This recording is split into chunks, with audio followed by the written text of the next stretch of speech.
Bueno, vamos a continuar con la historia de Colombia. Sabiendo, porque estamos hablando de Eduardo Santos, que en el gobierno de Santos, 38-1942, estalla la guerra más cruel de la humanidad, la Segunda Guerra Mundial. Ya las armas son de mucho impacto.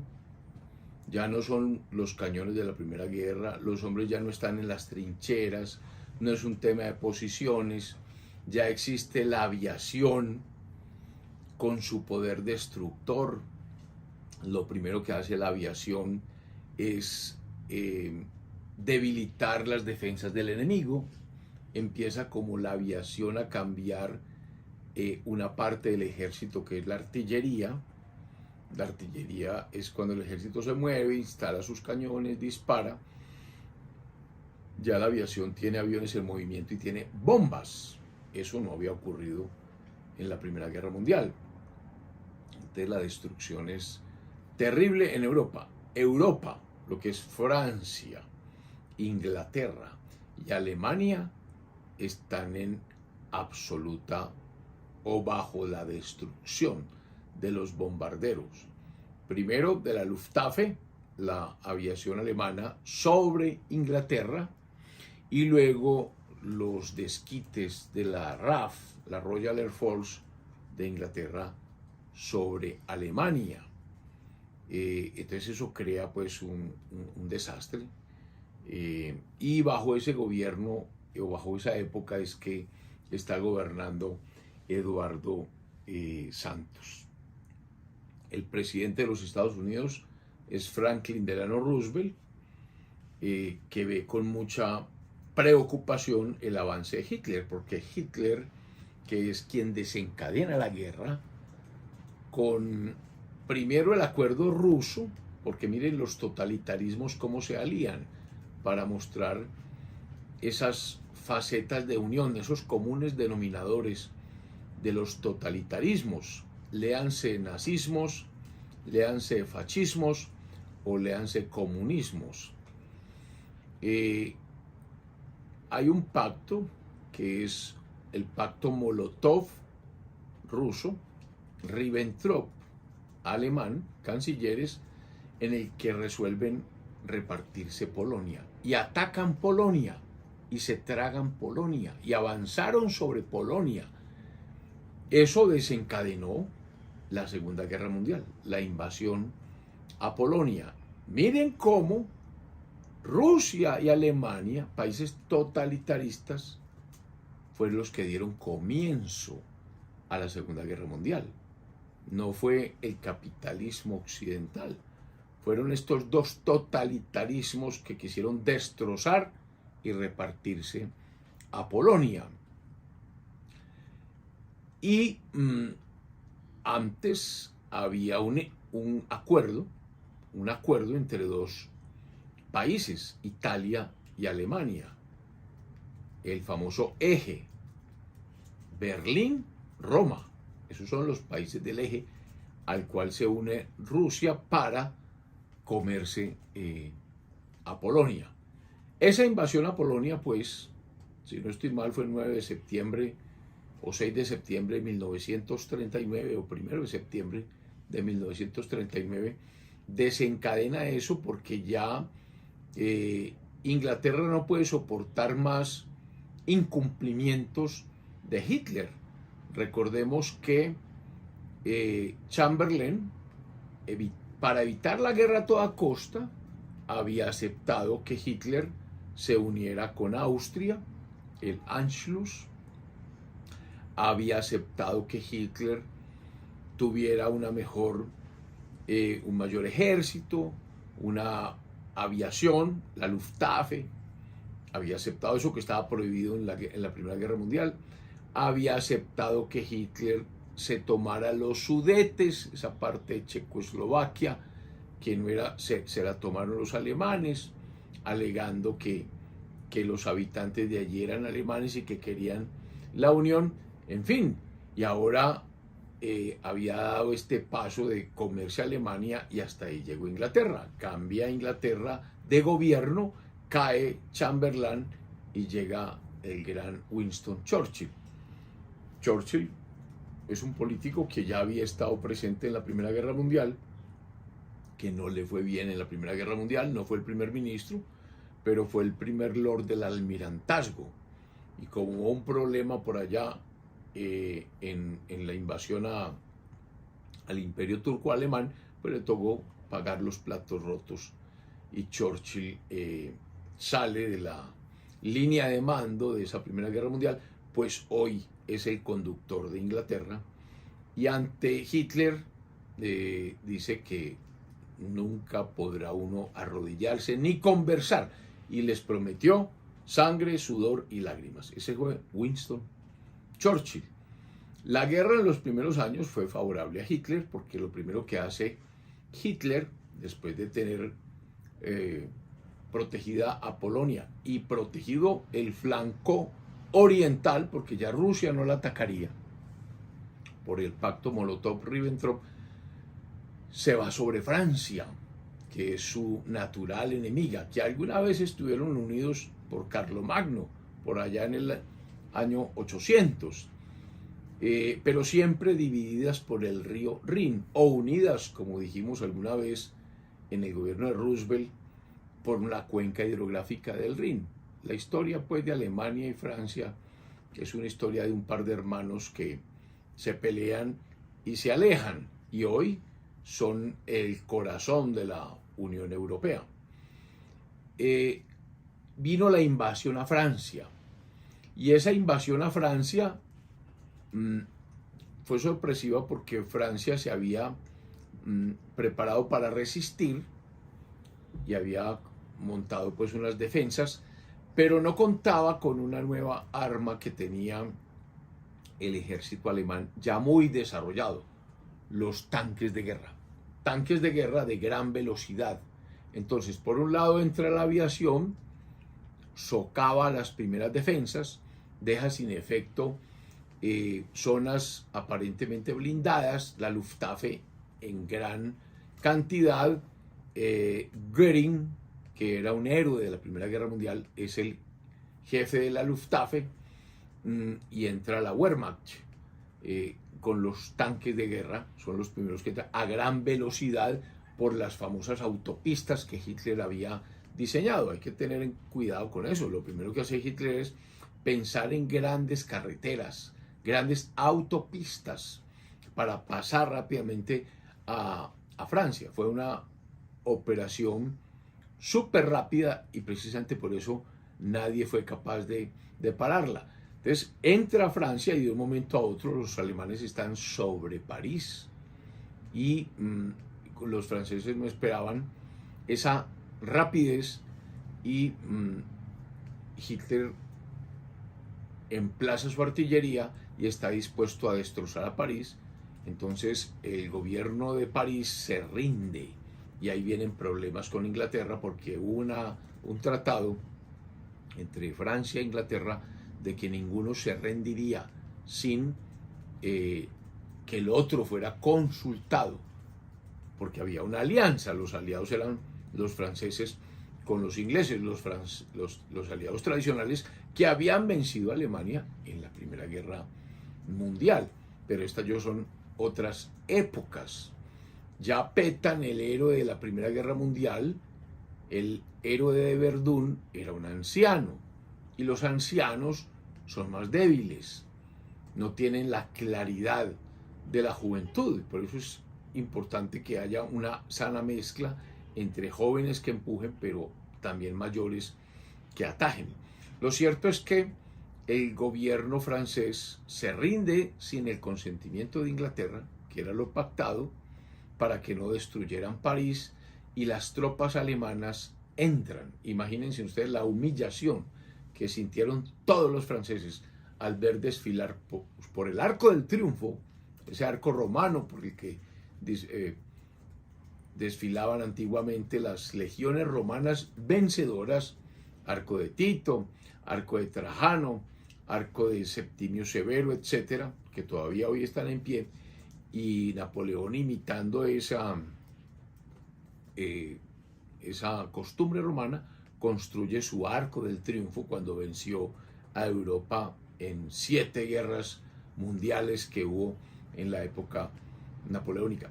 Por el arco del triunfo desfilaron los alemanes, desfilaron por los campos elíseos. De la humillación fue tremenda por parte de los franceses, y la mayoría empezaron a huir hacia el occidente.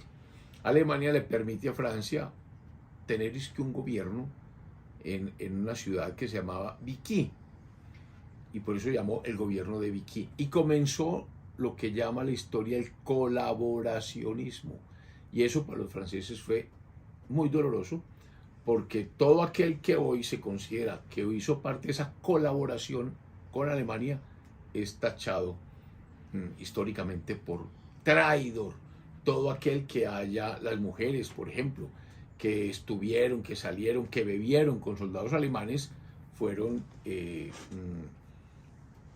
insultadas después, tachadas de traidoras. El tema fue bastante complicado porque estábamos hablando de supervivencia.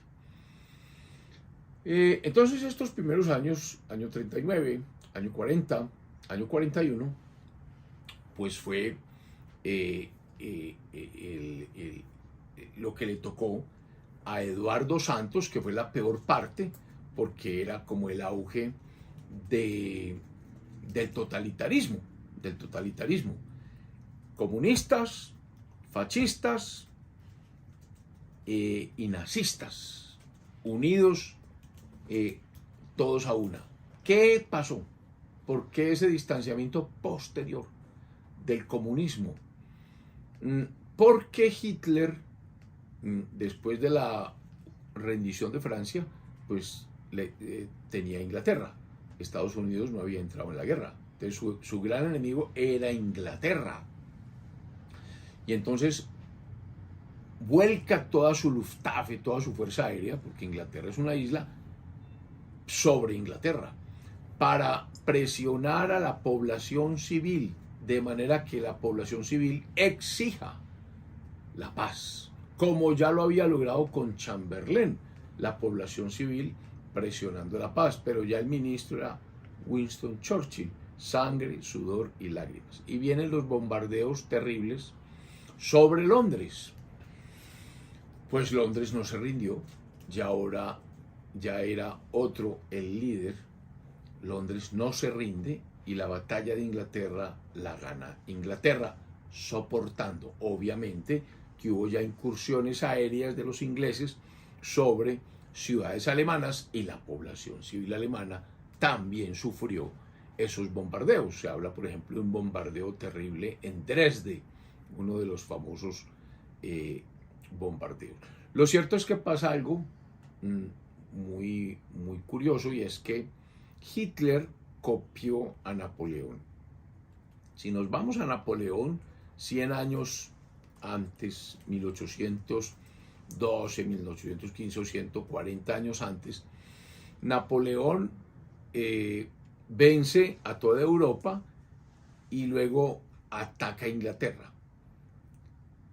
Para atacar Inglaterra necesitaba una flota, porque en esa época no había aviones, y construye una gran flota y coloca esa flota francesa sobre el mar, dispuesta a irse sobre Inglaterra, y Inglaterra sabía que esa flota no podía llegar a suelo inglés, porque si desembarcaba el ejército de Napoleón, pues hasta ahí llegaba Inglaterra, y manda a su almirante Nelson a buscar la flota franco-hispana, porque había una alianza con España, y la destroza en Trafalgar, allá en Cádiz. Al quedarse sin flota, ya no puede con Inglaterra. ¿Saben qué hizo Napoleón? Dirige sus ojos a Rusia, invade a Rusia, y viene la historia de que lo derrota el general Invierno. Hitler hace lo mismo, ataca a Inglaterra, y al ver que Inglaterra soportó la agresión, pues no fue capaz con Inglaterra, se dirige a Rusia, a su aliado. Debido la famosa operación Barbarossa o Barbarroja contra Inglaterra. Bueno, regresemos a lo que pasa. Entonces, eso es lo que le toca vivir a Santos, todo ese momento en que apenas Hitler va a comenzar su ataque a Rusia, pero en el gobierno de Santos están unidos todos los totalitaristas. Muy bien. En Colombia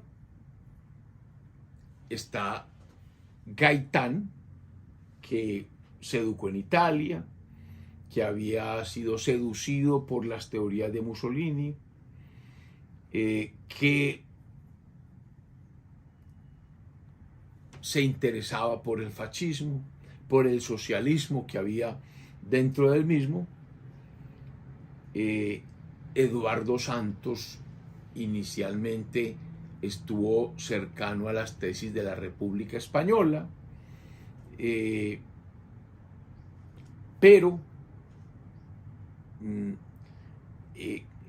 todavía era difícil saber qué pensar, porque el mundo, todos los grandes líderes del mundo tenían los ojos allá en Europa, y aquí había que resolver ese tema.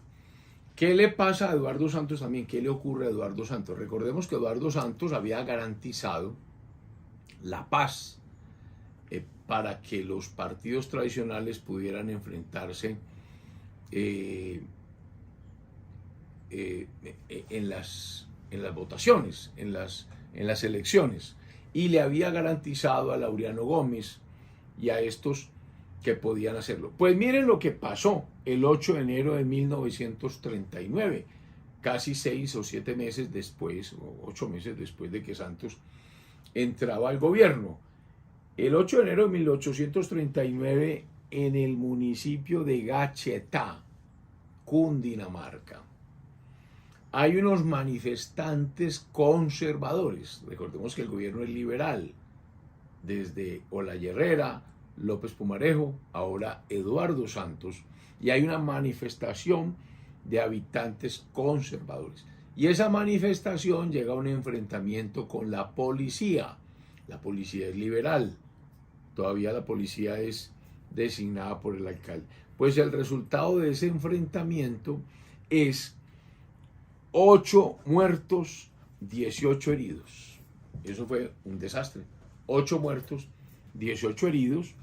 Y eso fue lo que se llama la masacre de Gachetá. O sea, una masacre que ocasionó la policía liberal en los habitantes conservadores. Ahí vuelve la violencia en Colombia. O sea, todo este tema que había quedado como superado se vuelve a alborotar.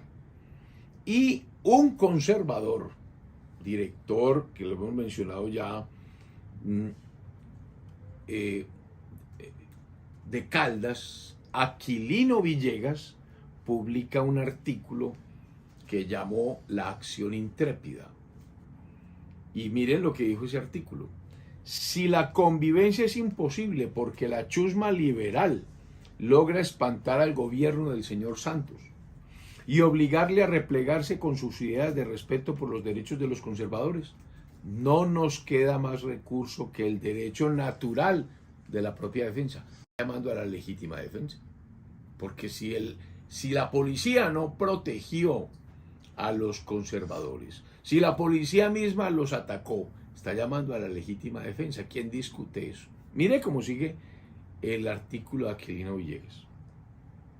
No reunirnos nunca en donde quiera que nos desarmen y armarnos por todos los caminos posibles. No reunirnos nunca sino donde seamos los más fuertes contra cualquier agresión. Organizarnos secretamente si es necesario, en grupos afines en los barrios, si se trata de habitantes de las poblaciones, y en las veredas, si se trata de masas campesinas. Ya sabremos quiénes nos tendrán que pagar hoy o más tarde el montón de cadáveres y los torrentes de sangre inocente con que se mancharán las aras de la patria. Cierro comillas. O sea, ese artículo es la acción intrépida y es la teoría de la autodefensa. Entonces miren desde hace cuánto venimos en problemas de grupos civiles que se enfrentan a grupos civiles. Si hay un ataque liberal, hay derecho a la defensa, grupos de autodefensa, y es Aquilino Villegas, no es un guerrillero el que llama a la acción intrépida. Entonces mire cómo se ponen las cosas en el gobierno de Eduardo Santos, que tenía las mejores intenciones, pero que no pudo garantizar la paz que todo el mundo anhelaba. ¿Quién aparece también en esta administración de Eduardo Santos? Aparece como voz cantante de este gobierno Carlos Lleras Restrepo. Así como para Enrique Olaya Herrera aparece un gran estadista o un gran hacendista como el doctor Esteban Jaramillo, antioqueño, en el gobierno de Santos aparece como gran hacendista, como hombre que conoce las cifras, el doctor Carlos Lleras Restrepo, que después fue presidente de la República. Y hay una institución que nace en el gobierno de Santos, el Instituto de Crédito Territorial, el ICT, porque es el que va a promover la vivienda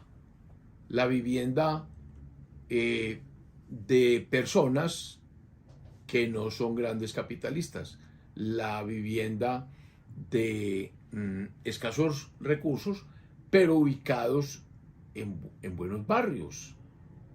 Por ejemplo, en Medellín, lo que es hoy el barrio Lleras, tuvo origen allí, con el Instituto de Crédito Territorial. Se llama Lleras porque 3 personas muy conocidas estuvieron desarrollando toda esta política social de vivienda en el gobierno de Santos.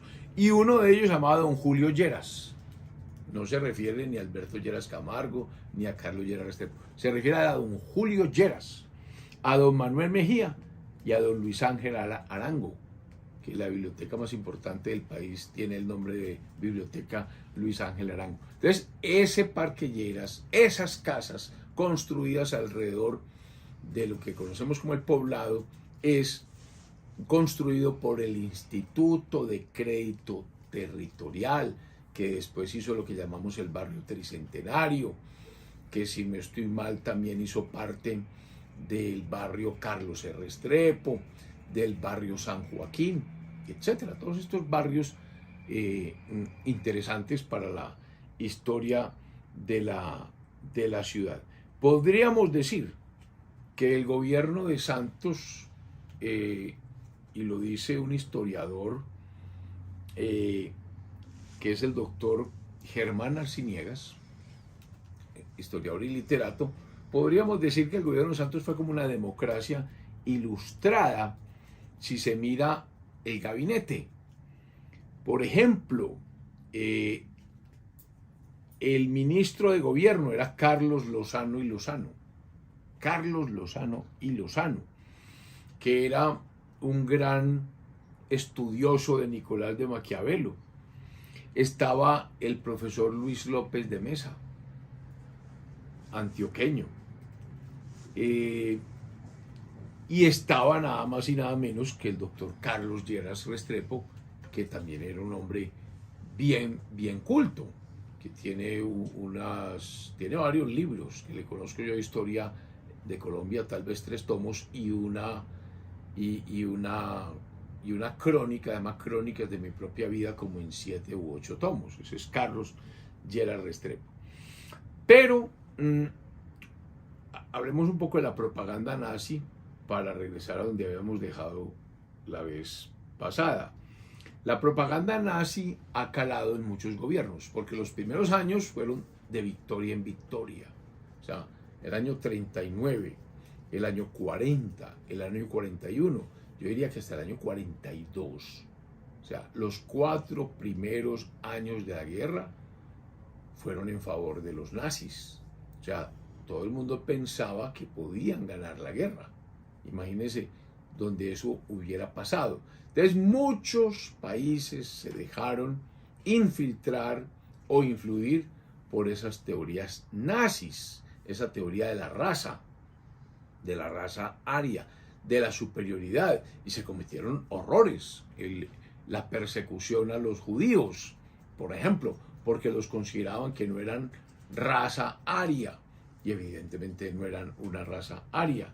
Pues esas teorías nazis tuvieron mucho auge en Argentina, ya habíamos hablado de Perón, y por esa razón es que muchos nazis, después de la guerra, terminan volados de Europa y se escondieron en Alemania, y allá los descubrieron los israelíes. Bueno, con esto dejamos por terminado el gobierno del presidente Eduardo Santos. Termina su gobierno en plena Segunda Guerra Mundial, que fue terrible, y viene la segunda administración de ese gran presidente, Alfonso López Pumarejo, que quiere repetir. Feliz semana. Si les gusta este video, favor darle like y suscribirse.